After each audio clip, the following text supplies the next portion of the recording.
कि मैं आज यहाँ तक अगर पहुँची हूँ तो अपने वालिदैन के सपोर्ट की वजह से पहुँची हूँ कि जो ट्रांसजेंडर पर्सन है वो तो सिर्फ बैगिंग के लिए या डांस के लिए है। हमारे कानून के मुताबिक जो ट्रांसजेंडर टर्म है उनमें 3 कैटेगरीज़ आती हैं। एक कैटेगरी आती है इंटरसेक्स की, दूसरी आती है यूनिक की और तीसरी आती है ट्रांसजेंडर मैन और वुमेन की। मेरी फैमिली में भी सब लोग मुझे एक्सेप्ट नहीं करते। अपने आप को पब्लिकली मर्द होके ट्रांस बन के विजिबल नहीं करेगा। ये हमसे पूछें कि कितनी स्टिग्मेटाइजेशन और डिस्क्रिमिनेशन का सामना करना पड़ता है।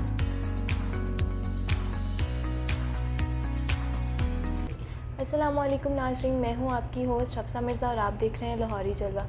नाजरीन, आज हमारे साथ महानूर मौजूद हैं जो कि एक चार्टर्ड अकाउंटेंट हैं और एक ट्रांसजेंडर भी हैं। उनसे बात करते हैं, उनसे पूछते हैं कि उन्होंने इतनी ज़्यादा मतलब कि मुश्किल टाइम को किस तरह से फ़ेस किया है। अस्सलाम वालेकुम महानूर। जी वालेकुम सलाम। कैसी हैं आप? जी अल्हम्दुलिल्लाह, दुआएं चाहिए आपकी।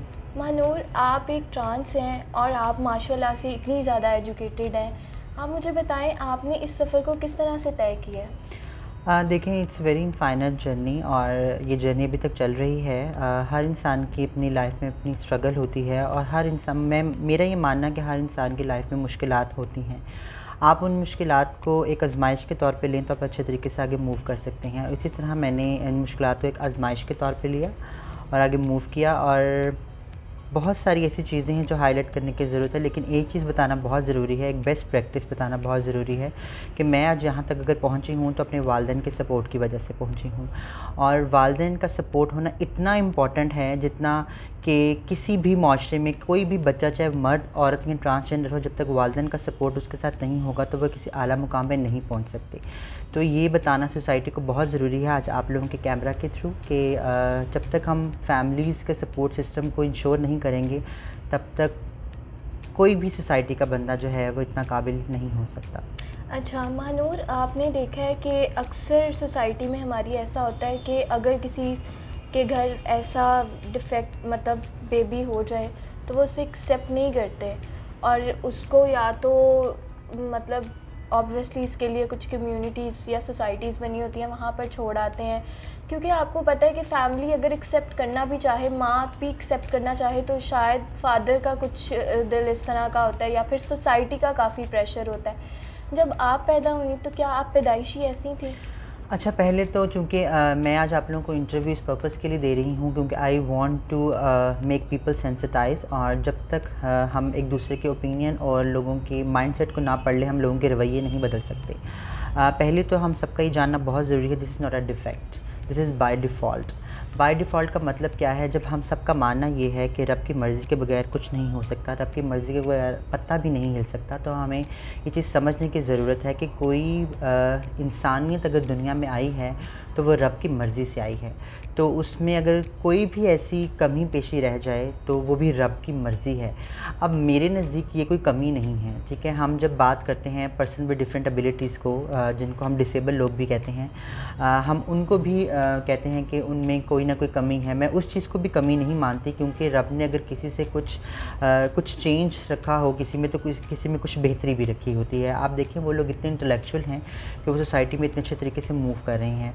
मसला यहाँ सिर्फ ये है कि जो हमारा माशरा है उसका माइंडसेट ऐसा बन चुका है कि जो ट्रांसजेंडर पर्सन है वो तो सिर्फ बैगिंग के लिए या डांस के लिए है, जिसकी वजह से उन्होंने इनको स्टिग्मेटाइज़ करके एक हकारत की नज़र से देखना शुरू कर दिया है। और फैमिली फिर भी अपनी औलाद को एक्सेप्ट करना चाहती है, बट जो सोसाइटी का प्रेशर है टूवर्ड्स द फैमिली कि ये बच्चा ऐसा पैदा हुआ है, इसने तो बड़े होकर यही करना है, ठीक है?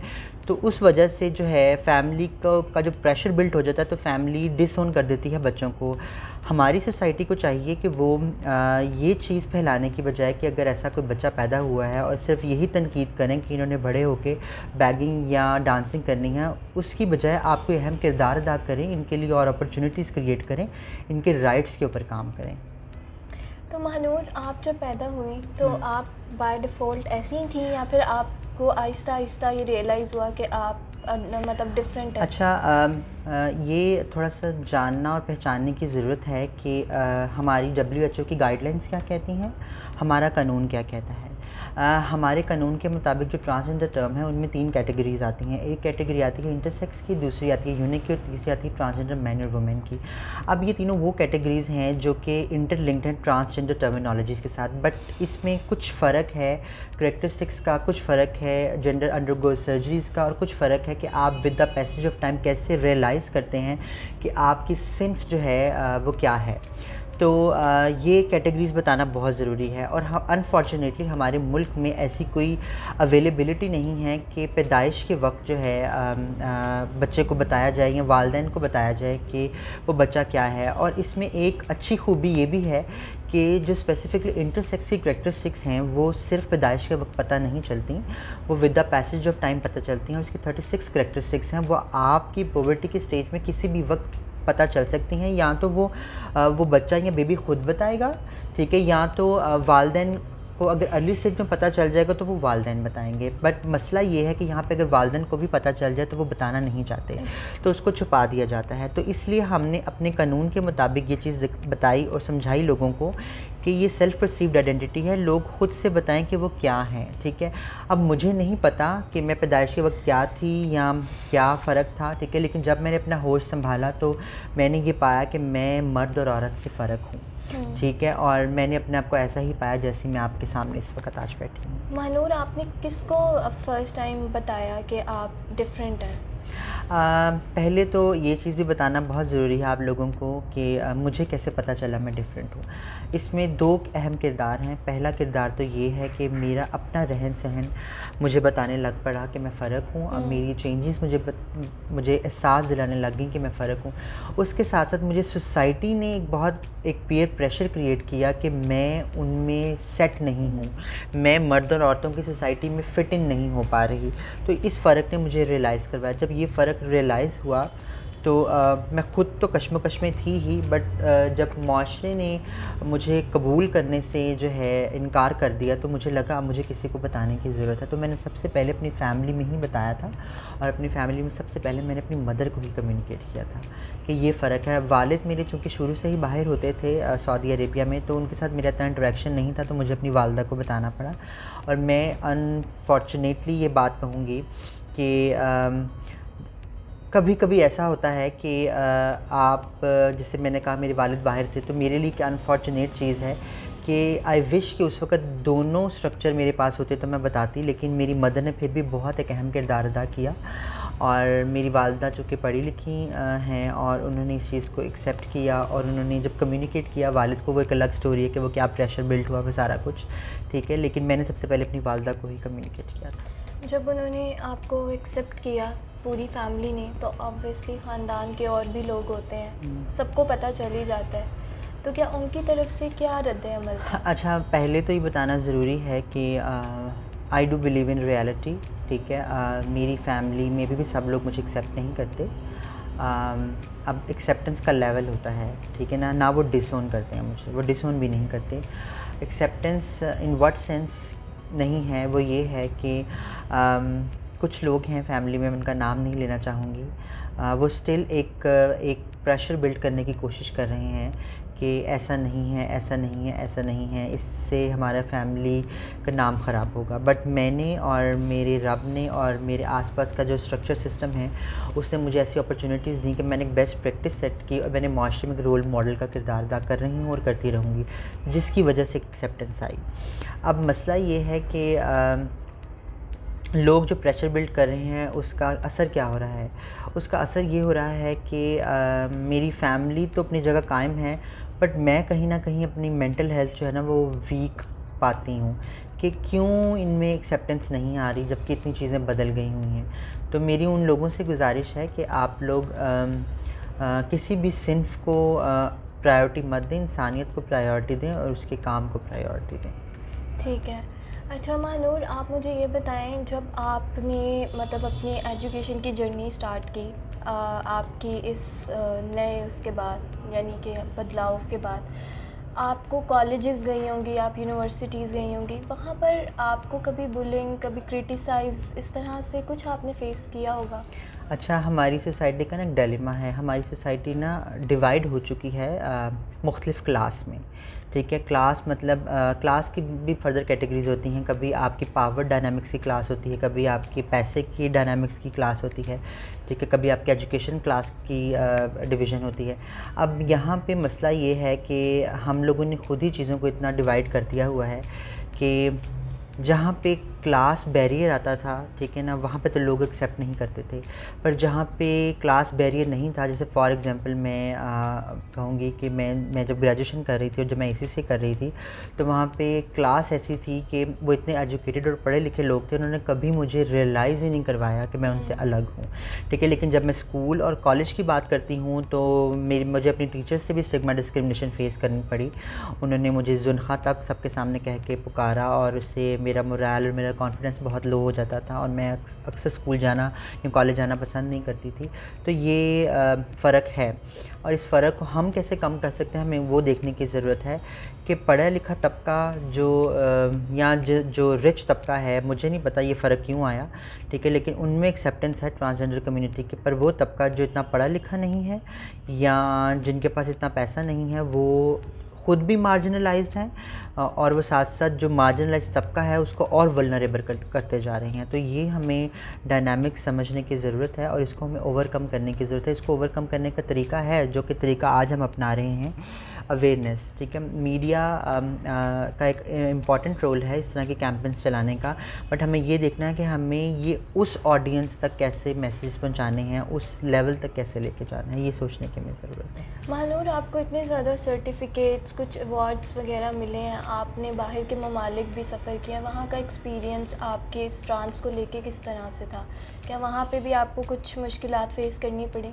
अच्छा, मैं एक्सेप्शनल साउथ एशियन कंट्रीज़, जिसमें मैं बांग्लादेश, नेपाल की बात करूँगी, ठीक है, वहाँ पे भी कदरे बेहतर माहौल था पाकिस्तान से, ठीक है। खैर अब तो पाकिस्तान में भी बहुत बेहतर माहौल है। मैं अगर अपनी आज से 5-6 साल पहले की जर्नी बताऊं, तो हम लोग ऐसे रोड पे नहीं चल सकते थे, हम मॉल में नहीं जा सकते थे, ठीक है। लेकिन अब एक्सेप्टेंस है, लोग रिस्पेक्ट भी करते हैं और अच्छे तरीके से ट्रीट भी करते हैं, ठीक है। बाकी जो मेरा ताल्लुक़ है वो एशियन दूसरे कंट्री से जो कि डेवलप्ड हैं, जहाँ पे कम्युनिटी के राइट्स थे, और यूरोप की कंट्रीज़ में कम्युनिटी के राइट्स हैं, तो वहाँ पे ऐसे मुझे ऐसा फेस नहीं करना पड़ा। वहाँ पे मैंने एक चीज़ सीखी कि वो लोग एबिलिटी को प्रमोट करते हैं, ना कि जेंडर को, ठीक है। जो काबिल लोग हैं उनकी नज़र में कोई भी सामने आके खड़ा हो जाए, ठीक है, वो उसको काबिल ही समझते हैं और वो किसी भी जेंडर को तरजीह नहीं देते। और मेरी एक फॉर्चुनेट चीज़ ये थी कि मेरा जितना भी इंटरनेशनल एक्सपोजर हुआ है, वो या तो मैं गवर्नमेंट की तरफ से गई हूँ या मैं यूएन की तरफ से गई हूँ, और हमेशा कुछ ना कुछ रिप्रेजेंट करने ही गई हूँ, चाहे वो गवर्नमेंट का डाटा हो, चाहे कम्युनिटी का डाटा हो, चाहे कोई स्टैटिस्टिक्स हों। तो जब आप कोई चीज़ रिप्रेजेंट करने जा रहे होते हैं, तो आपको लोग हमेशा एक अच्छे तरीके से ही वेलकम करते हैं, एक अच्छे तरीके से ही आपको एक्सेप्ट कर रहे होते हैं। हाँ, अगर मैं वैसे मेरा कभी ऐसा मौका नहीं हुआ कि मैं कभी वैसे टूर पे गई हूँ या विज़िट करने गई हूँ, तो हो सकता है तब लोगों का रवैया अलग हो। लेकिन मैं हमेशा चूँकि कॉन्फ्रेंसेस पे गई हूँ और उसी एटमॉस्फेयर में रही हूँ, तो हमेशा से मुझे बहुत इज़्ज़त और रिस्पेक्ट मिली है। बल्कि इनफैक्ट पाकिस्तान को बहुत इज़्ज़त और रिस्पेक्ट मिली है कि पाकिस्तान से इतनी काबिल जो है वो ट्रांस आके यहाँ प्रेजेंट कर रही है और मर्द और औरतों के मुकाबले में शाना बेशाना खड़े होके बातचीत कर रही है। तो मैं इसमें पाकिस्तान को कंग्रेचुलेट करूँगी कि उन्होंने मौका दिया और हमने पाकिस्तान का नाम रोशन करने की कोशिश की। अच्छा महानूर, आप क्या समझती हैं, जो बाहर रोड्स पर कुछ लोग शौकिया अपने आप को शो करवाते हैं कि जैसे वो बाय डिफ़ॉल्ट ऐसे, लेकिन वो ऐसे नहीं होते, इसकी वजह से जो वाकई में ऐसे हैं उनकी ज़िंदगियों पर क्या असर पड़ता है? अच्छा, यहाँ ना हमें थोड़ा समझने की ज़रूरत है।